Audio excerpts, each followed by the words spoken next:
friends, this is Barbara from Wigs and Fluff. Today I have on the Soft Romance. This is one of my newer wigs. It's an Eva Gabor and it's in Sandy Blonde.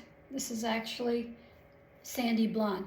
Now this one I bought off the internet, and the reason why I can tell you it's Sandy Blonde is because I didn't go to a wig shop and try to buy it.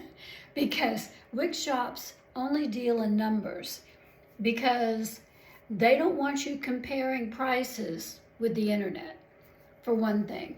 And they don't want you to know what wig you're actually buying, and they don't want you to know what color, because that would be bad.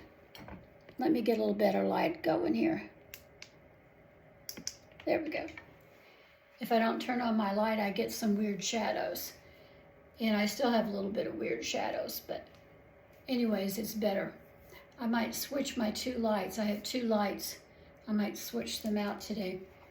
But anyways, once you're going to get a wig, what you need to do is to concentrate not so much on what's inside the wig, because you'll learn as you go. Watch a few videos, learn about the construction of wigs, but don't make that your whole focus. Your whole focus should be what looks good on you, and it has to do with the face shape again. And we went about that yesterday. We talked about it yesterday and talked about that in other videos too. I cannot stress the importance of that. I don't care if you've worn your hair long and straight since you were 16 and now you're 48 years old and you're still wearing it long and straight. Give it a break. Try something different, and you might be surprised at how pleased you'll be at the new hairdo. Not everybody has to wear it long and straight like that. So look around. Make sure that you take into consideration your face shape and what looks good on you. And make that the whole point when you go to buy the wig. Because your first wig has got to look good on you. If it doesn't look good on you, you're not ever going to buy it. You're not ever going to wear it. You'll buy it, but you won't wear it. It'll be sitting in a box somewhere. Now, I had a friend come over yesterday, and I gave her one of my wigs, and she picked it out. It was just really one of the $20 ones. That's all the ones she wanted. But she tried it on. She has darker hair. And it kind of worked for her. That wig just didn't work for me because my eyebrows are too light. I can't wear dark wigs that well. So anyways, she came over and I was trying to go through with her some of the basics of the wig. And I turned it inside out and I was talking to her about the construction. But it was like, what does this have to do with my wig? You know, what does this have to do with how it's going to look good on me? And she was absolutely right. Don't worry about the inside of the wig right now. Concentrate on what hairdo is going to look good on you so that you will take that wig out and put it on and wear it. Now, there takes an adjustment period to wearing a wig. People just aren't used to having stuff on their heads like this. And for a while, it might feel like a helmet is on your head. But you'll get over that. You'll get past that. And you'll get used to it. Like a lot of things, we get used to it. And it'll be all right. But don't let it sit in the box. You go to another city that you don't ordinarily shop in, someplace where it's not too far away, but where you don't ordinarily shop. Go to that place and walk around when you first put it on, so that you're not walking around in front of people that you know, because that is terribly intimidating, because you just get scared that somebody's going to recognize you have a wig on and make fun of you. Well, it's not going to happen. It isn't. So go someplace different that you don't normally shop, where people don't really know you, and put it on and walk around and see how people react to you. If they just go about their business, they don't pay you much attention, then you're good. then you're good. That means it looks natural on you. My wigs, I think, look pretty good on me. I think they look natural. I think this one here looks pretty good and natural. I think I was tired the first afternoon I took it out of the box. I didn't really like the color that much. But now that I've worn it a couple of times, I really like it. And I've gotten compliments on it. So, that my hair looks good. So, that's the type of compliments you're going to get. You're going to be going about your business and somebody's going to come up to you and say, your hair looks really good today. And you just say thank you. Now me, I just go ahead and tell them I'm wearing a wig because my hair is gone. I'm losing it. Comes out every day by the handfuls. I mean, it's just not doing well. I'll probably have a little. I'll probably keep a little.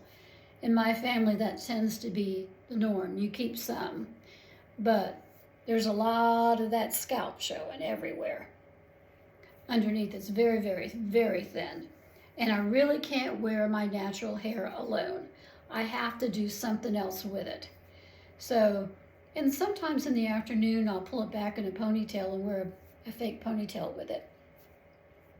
I'll do that. And sometimes I'll just put a hairband on like this and wear that. And this is one of my more favorite ones to wear when I'm not wearing my wig. One of these. Sorry. I was eating a muffin. Got stuck in my throat. So, when you're first buying a wig, don't worry about the construction. Think about your face shape. That's the important thing, in my opinion. Find a wig that's going to flatter you, that's going to look good on you. Even if you've worn your hair long and straight all of your life for 40 years. Try something different. Try a shorter wig. Maybe you want to go chin length, maybe not. Maybe you have the kind of face that doesn't look good with chins. We went through that yesterday and I explained different things that you can do with different shaped faces to make yourself look a little better.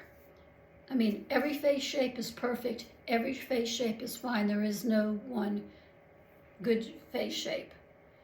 Hollywood is filled with celebrities with every single kind of face shape that there is. And so don't worry about that. It's not anything to do with what's good or what's not good. So my main thing is take into consideration your face shape and look at what looks good on you. So that's what I have to say about that today. Now I have a story for you today, and the story is about a couple. The woman's name was Abigail, and the man's name was Nabal. I have to keep looking at that because I keep forgetting his name, Nabal. And Nabal was a mean character. He was just a nasty, mean, he was a stingy guy. He wouldn't give anybody a dime. And Abigail was a beautiful woman. Abby was a gorgeous woman. She was smart. She was clever. She did a lot of things. She had some servants that she used. In those days, most of the women had some servants that helped her out with the cooking and the cleaning and stuff. And one day, King David, well, he wasn't king yet, but David was camped out. David and his men were camped out in the field not too far from Nabal's house, Nabal and Abigail's house. Why Abigail married this guy, I have no clue. I mean, he was a mean character, and she was beautiful and kind and generous and clever. So, anyways, David's camped out in the field, and his men are hungry, and he's hungry. And so he sends a couple of the men over to Nabal and Abigail's house and say, "Hi guys, how are you? My men are camped out in the woods over here. Would you please help us out?" and give us what you have. And Abigail wasn't around when this happened. Nabal and some of his servants went out to meet David's men. So they were away from the house when this happened.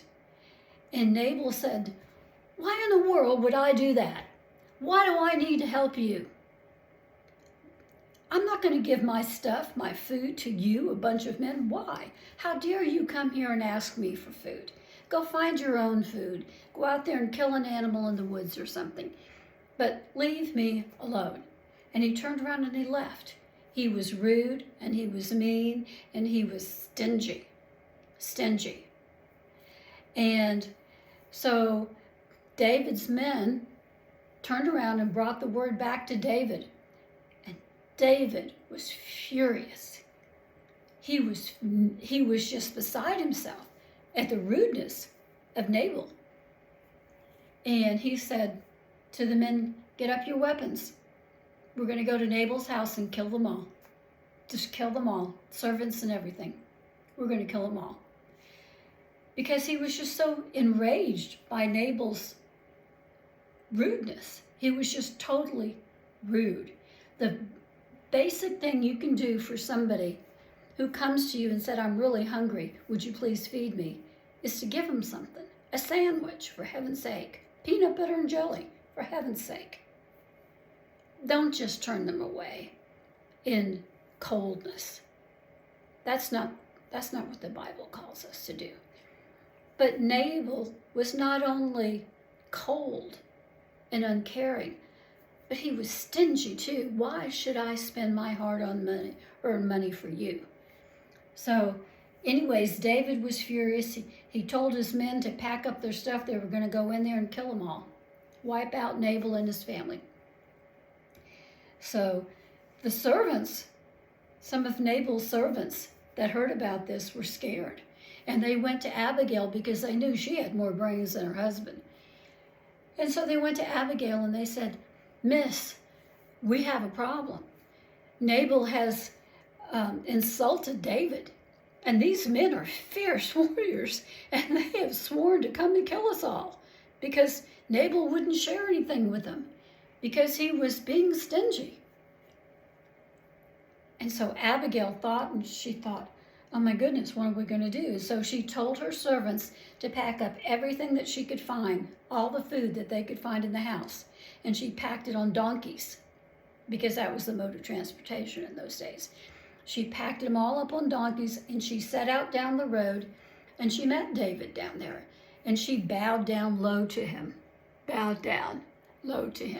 and said, "Please forgive my husband. He's an idiot. Everybody knows it. I'm so sorry he was rude to you. I'm so sorry that he was stingy and wouldn't share. I'm so sorry. Please accept these gifts." And she had like 3 or 4 donkey loads of food, rice cakes, raisin cakes, what have you, that they had in those days, and delivered them to David's men, and they ate and were satisfied and were not hungry anymore, and David as well. And so Abigail, David was taken with her. He thought, "Well, look at this lady. Isn't she smart? She is so cute. She is something else." He was kind of taken with her. But she was married. Abigail goes back to her husband and said, "Nabal, I've done something.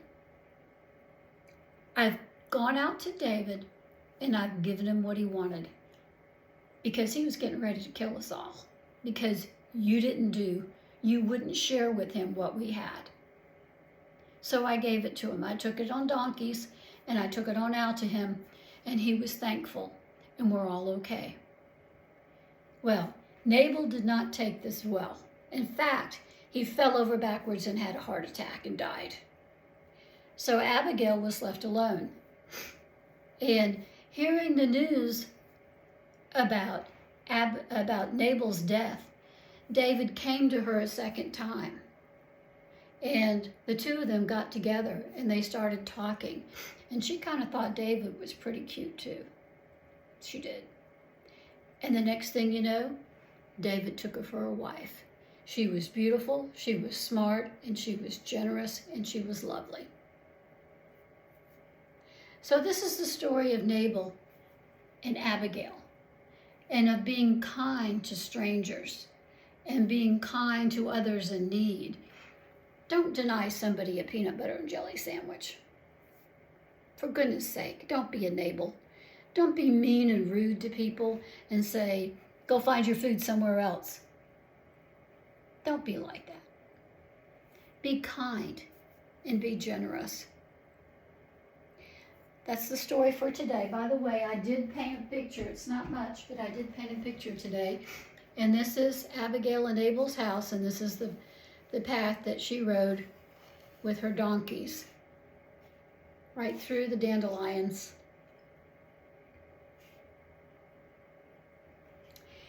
But it's a nice story. It's a story of romance between David and Abigail, and it's the story of Nabal and his meanness. So I hope you're not going to be a Nabal. I hope you'll be more like an Abigail, and kind and generous and lovely. That's my story for today. I hope you enjoyed it. See you later.